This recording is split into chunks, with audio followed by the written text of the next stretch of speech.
Going live, WWOW, in 5, 4, 3. Ellery Queen's Minute Mysteries. This is Ellery Queen with a case I call the Shatterproof Glass. A traffic jam I was caught in turned out to be caused by the murder of a driver half a mile ahead of where I was stalled. I ran up to the scene and made a quick observation. A bullet hole through the front windshield of the car. The half-inch crater of glass surrounding the bullet hole on the outside of the windshield was almost a perfect circle. A passenger of the car said he'd been asleep in the back seat. He'd awakened to see a small, dark man running away. That was all he remembered. It's enough, I said, to send you to the chair. In a moment, I'll explain why. But first... Johnny, you look like you have something very important to say. Harlow, winter weather is coming fast, and if you want your car to last, you better hurry and be wise, for now's the time to winterize. You're right, Johnny Plugcheck. It's time for a change of oil and grease, and check the antifreeze. And check those spark plugs, too. Because they're the heart of your car's ignition system. And when they're right, your chances of starting, even in the coldest weather, are better than ever. If replacements are needed, your Autolite spark plug dealer will recommend Autolite standard or resistor type spark plugs. Both are ignition engineered, and both are original equipment in many makes of the finest cars. So winterize right now, please do, and check those important spark plugs too. At your nearest Autolite dealer. And remember, from bumper to taillight, you're always right with Autolite. Now, here's Ellery Queen. Friends, in the case of the shatterproof glass, you recall the crater surrounding the bullet hole was on the outside of the windshield. Only a bullet fired from inside the car would leave such a mark. The passenger's mark of murder. Listen again to Ellery Queen's Minute Mysteries. And now, the WWOW Radio Mystery Hour show continues with The Mysterious Traveler. Sound. Roar of train. The WWOW Broadcasting System presents The Mysterious Traveler.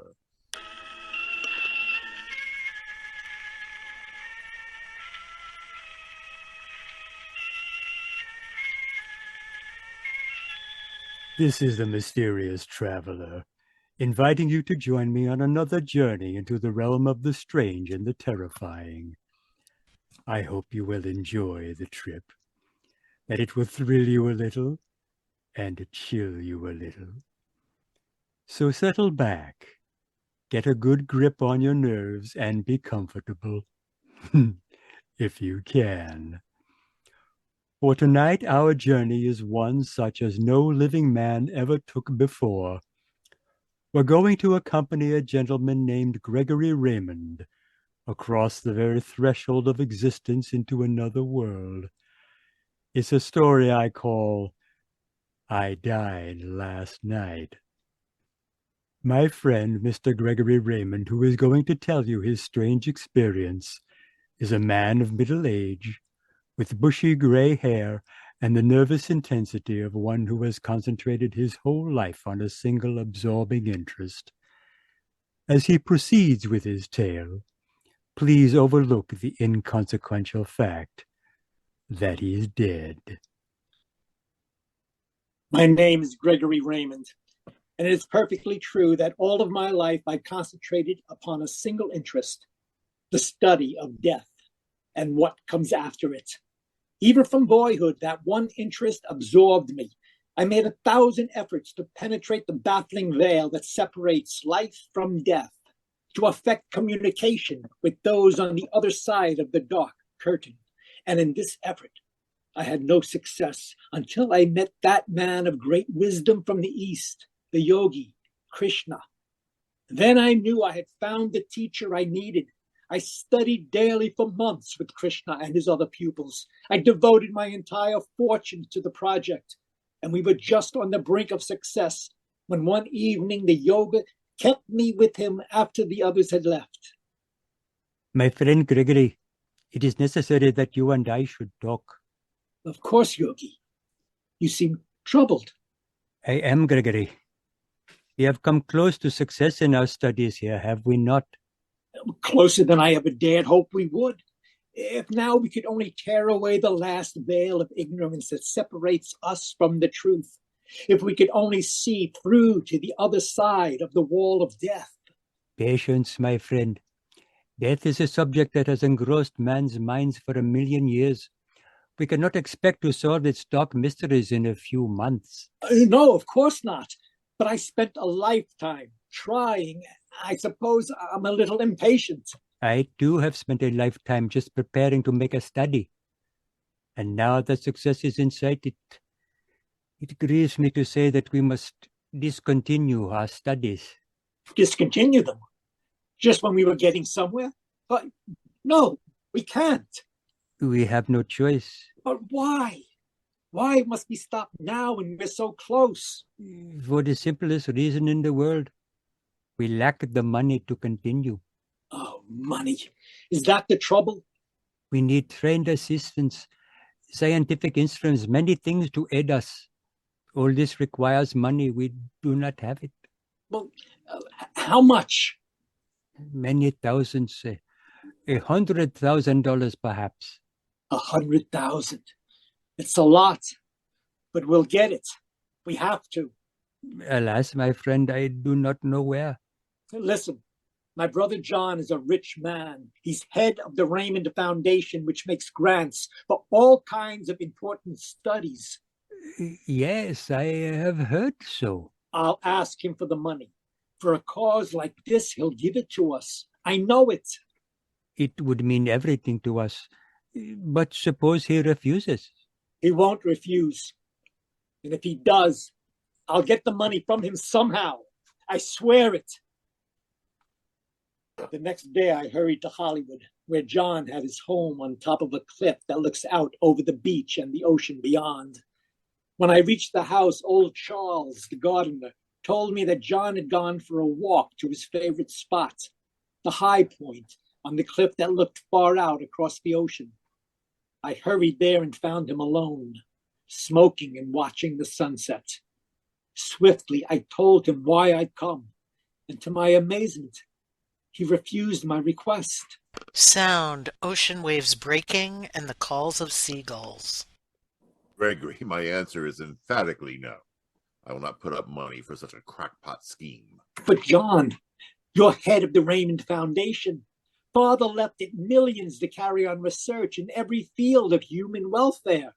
And you consider this wild notion of yours a field of human welfare? Of course it is.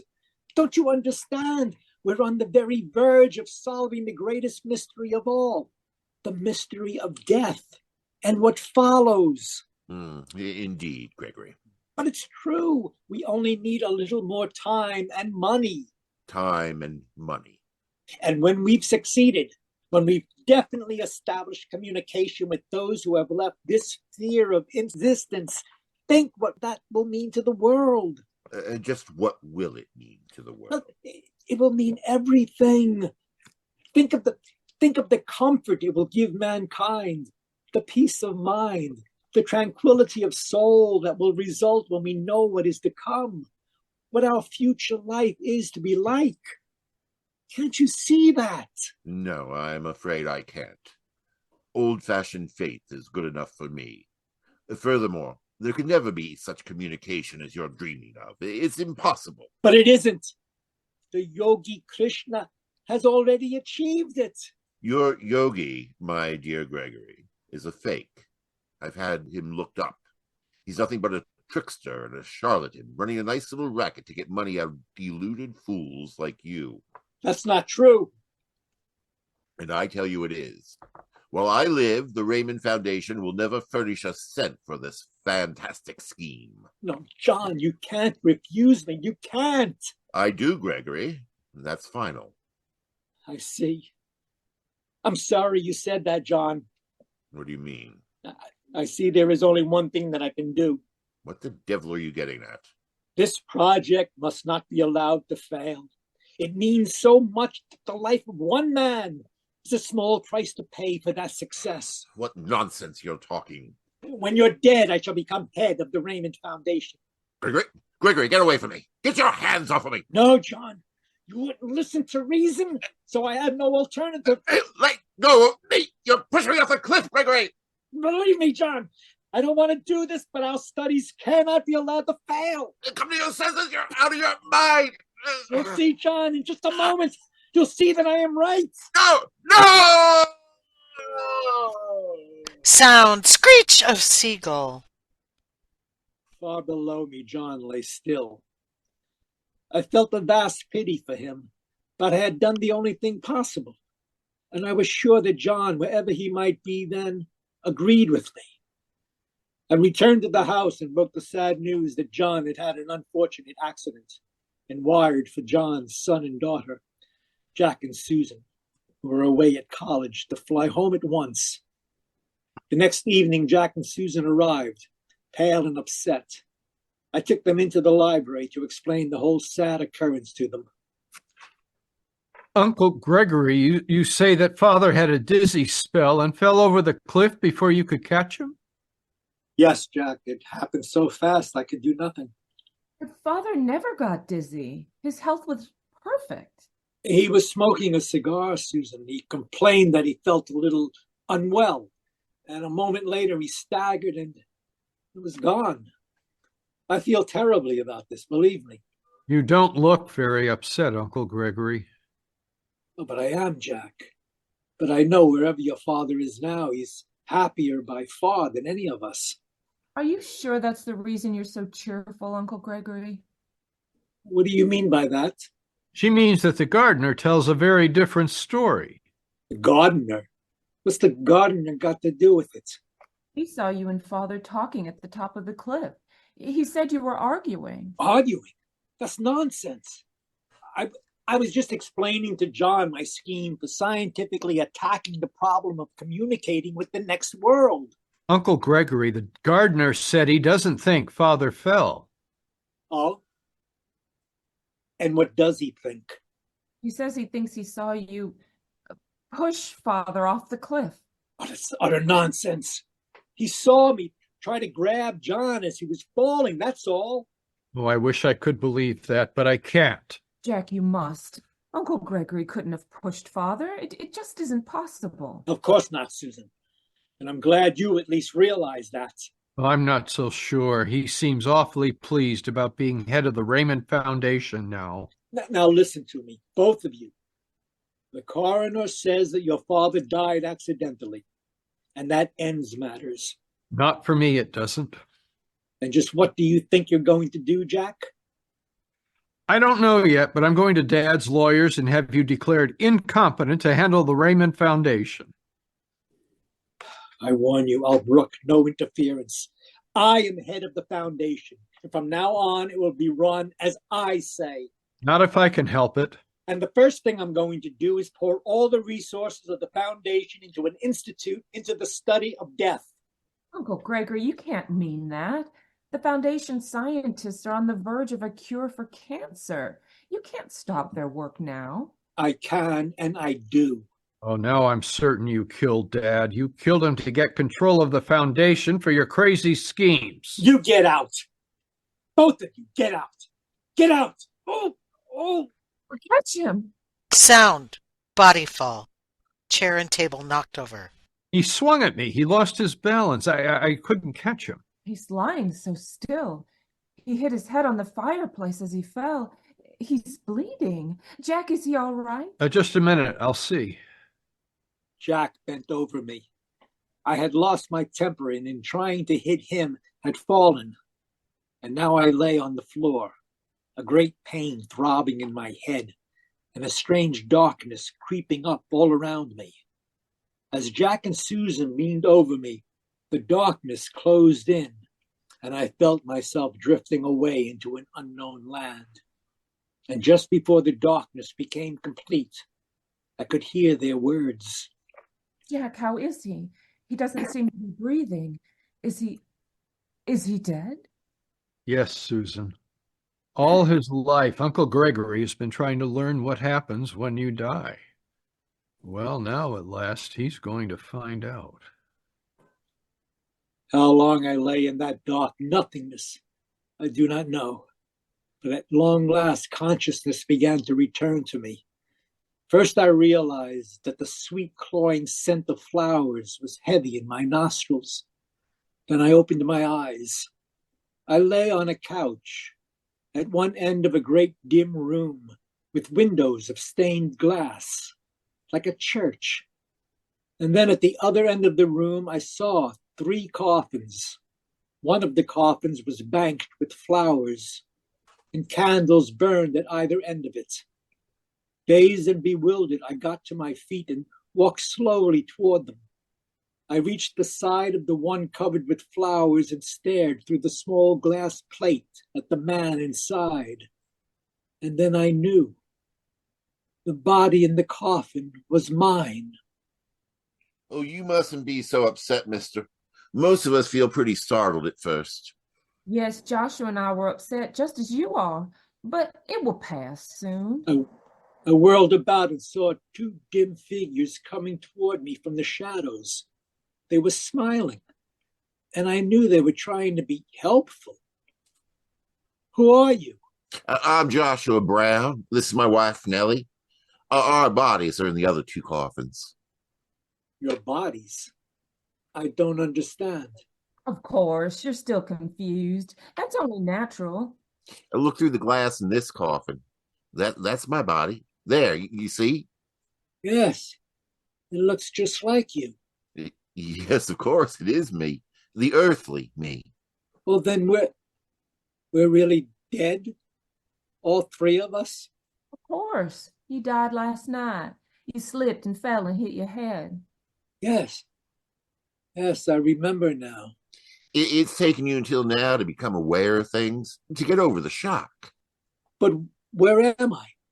This is the mortuary chapel of the cemetery. They'll be coming for you soon to prepare to bury you.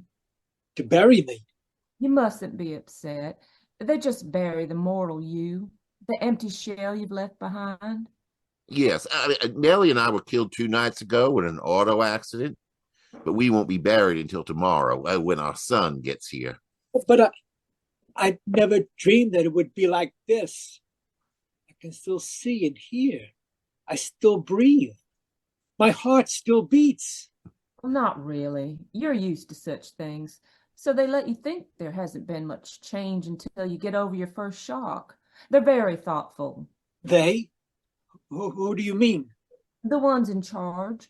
Oh, you'll know more about them soon. Mr. Benedict will be coming for us. I expect he'll take you along, too. Who's Mr. Benedict? Oh, he's our guide. He stopped by last night to tell us not to worry and to wait for him. He'll take us on to the next place. Oh, shh! Someone's coming. We must get back here out of the way. We stepped back a few paces. The door opened. 4 men entered, pushing a carriage on rubber-tired wheels. Behind them came Jack and Susan, dressed in mourning.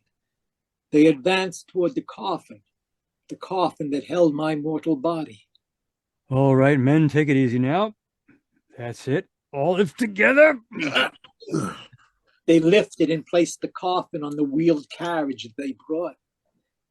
And a sudden panic struck me, a sudden fear that made me cry out, Jack, Susan, no, you mustn't. You can't bury me. I'm not dead. I can't be. Oh, please, you mustn't give way. It's perfectly natural. Really, it is. No, let go of me. I've got to make them understand that I'm not really dead. Let go of me, Jack, Susan. Please, you mustn't distress yourself. You see, they can't hear you. It was true. None of them so much as turned. The 4 men wheeled my coffin out. Jack and Susan followed, and the door closed. Sound, door closed. Oh, I was alone again with the Browns. They didn't hear me. They didn't pay any attention to me. It was impossible for them to hear you. We cannot communicate with the living, nor they with us. But it must be possible. I'm sorry, but it really isn't. Mr. Benedict said so. But all my life I've worked to establish such communication. And now I have so much to tell the world. The people that I've worked with, Yogi, Krishna. I must tell them all this. I must reach them somehow. If it is possible, Mr. Benedict will tell you, I'm sure. Now, please, the only thing you can do is to be quiet and wait for him. Stunned, I sank into a chair. There was no doubt about it. I had died last night. And this was what came after. But I knew that the Browns were wrong. There was some way to reach the ones I left behind.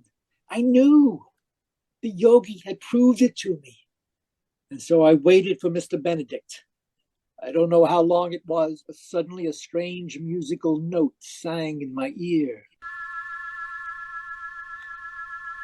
A shaft of white light shone directly down into the center of the room, and in it stood a tall figure, hidden in a flowing robe. The light winked out, and the figure strode towards us.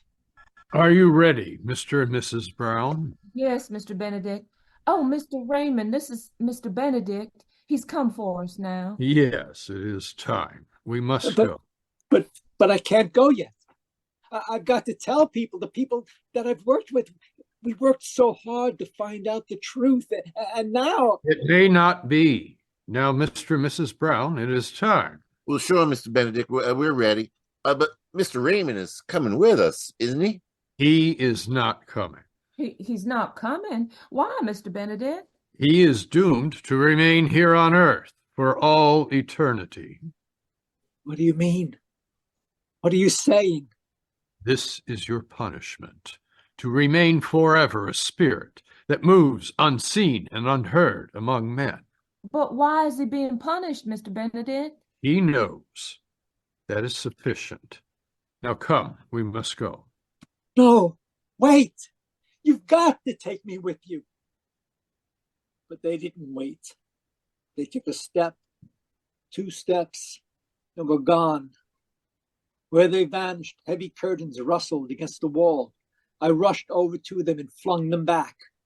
There was no wall. I could see straight out into a peaceful cemetery, and across the green grass, Mr. Benedict and the Browns were walking away. I hurried after them, but something stopped me. An invisible barrier across my path, cold, unyielding, like glass. I beat against the invisible barrier with my hands. I cried out and no one heard. No one noticed. And at last, exhausted, I ceased. Jack and Susan were slowly walking toward me. They came down a little path and stopped not 5 feet from me and did not see me. And they were talking about me. Well, it's all over, Susan. Uncle Greg and Father are both gone. We've got to face the fact. I know, Jack, but do you think Uncle really did kill Father? I don't want to believe it. Well, I guess we'll never know, but if he did, he's been punished for it. Perhaps his punishment is worse than we can ever guess. Do you suppose that now, wherever he is, he's trying to tell the world what he knows? Probably, Susan. But if only Uncle Gregory hadn't become such a fanatic on the subject, none of this would have ever happened. They started to move away. And again, I cried out to them, Jack, Susan, listen to me. You've got to hear me. You've got to. But they didn't turn. They didn't hear. They couldn't. They were alive. And I was dead. At last, despairing, I turned and there was Mr. Benedict again, watching me with deep-set eyes, expressionless. Gregory Raymond, do you believe at last? Are you convinced now that there can be no communication? Oh, no, there must be. The yogi Krishna proved it to me. He was a trickster seeking money from you. The most heartless kind of trickster, playing on your hope. I don't believe it. You must resign yourself to the truth. We're not unkind. We do not wish you to be tormented unnecessarily. Come with me. I shall show you. He took me by the hand and led me across the room. A door opened silently before we reached it and shut behind us as we passed through. We went down a corridor and came to a small room where a girl sat at a desk, typing. Sound, typewriter. We entered, and she did not look up. She is typing the necessary document concerning your burial tomorrow, Gregory Raymond. Do you wish to speak to her? Yes, I do. Young lady, listen to me. I'm Gregory Raymond, here standing beside you. She does not hear you. You don't have to answer me. Just stop typing. Anything to show that you know that I'm speaking to you. Sound, typing continues. You see? Now come, we shall try further. We continued down the long hallway. Then we came to another room. In this one, a man sat. We paused in the doorway and watched him. He was telephoning. Hello, obituary editor. This is the Stanfield Chapel calling. Will you run an announcement, please, saying that the services for the late Gregory Raymond will be held Thursday at 4 o'clock? That is correct. In the chapel. Yes, only the family will be present. Thank you. Sound, phone hang up. You may try to speak to him if you wish. My friend, can you hear me? Please, just look around. Hello, Evening Ledger, the obituary editor, please. Please, you must hear me. You must. I have to let the world know all that I've learned. Obituary editor, this is the Stanfield Chapel calling. Will you take down an announcement, please? Oh, all right, yes, I'll wait. He cannot hear, but perhaps someone else may. We'll try again if you wish. Yes, I do. But someone somewhere will be able to hear me. We went on down the corridor, and another door opened before us. We stepped through onto green lawn. Mr. Benedict led me across it through a little gate and into a small cemetery that lay hushed in the shade of great trees. There 2 men were digging. Sound, shoveling. We paused beside them. Do you know what they're digging, Gregory Raymond? Yes, a grave. Your grave, where your earthly body shall rest, while you roam the world, unseen, unheard. Oh no. Speak to them, see if they can hear you. I will. You 2 men, listen to me. I'm Gregory Raymond. Do you hear? They do not hear. You've got to listen to me. Just give me some sign that you hear something. Just stop digging for a minute. Anything.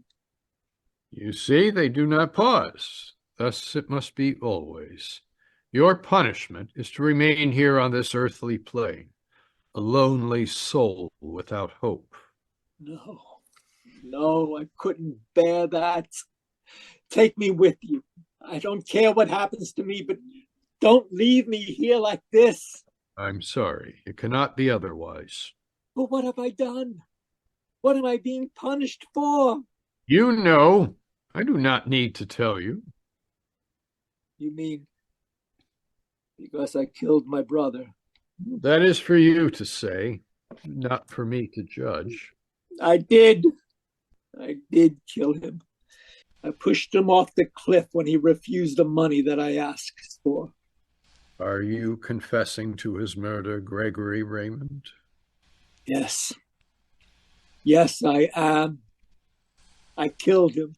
It was an impulse. I didn't plan to do it. But I'm sorry now. Punish me any way you want, but don't leave me here like this.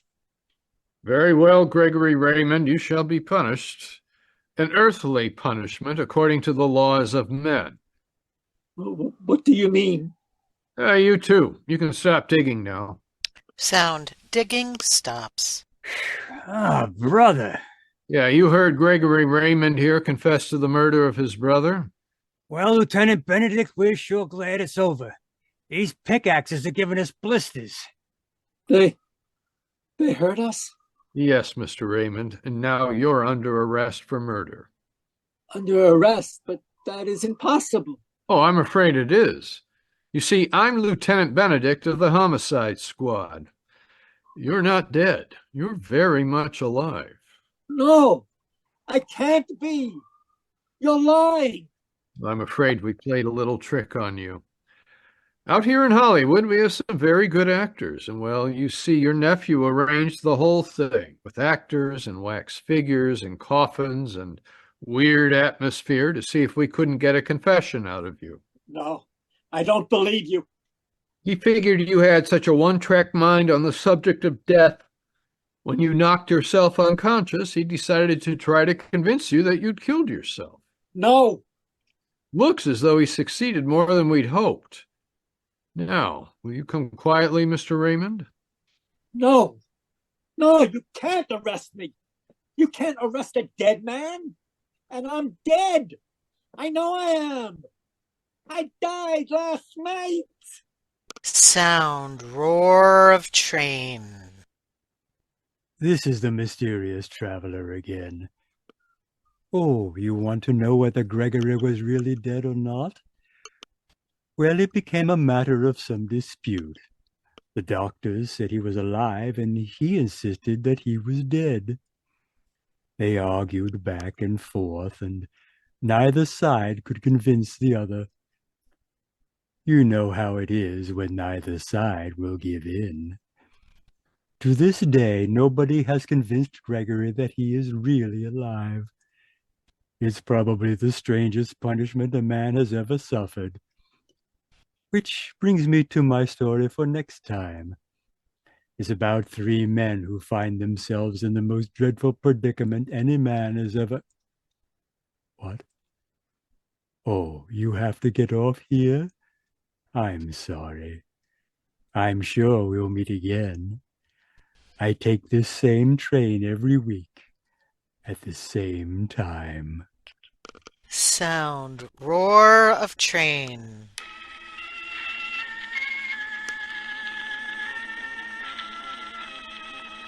You've been listening to The Mysterious Traveler. Sound effects for this episode were provided by DeLisa White. In the cast were yours truly, Bob Rutan, Michael Johnson, America's Sweetheart, Rebecca Rowe, with Steve Viola as Greg, and Alan Dolderer as the Mysterious Traveler. Join us next time for more thrills and chills. Until then, so long, America. Bye-bye, and bye-bye. And we're off the air.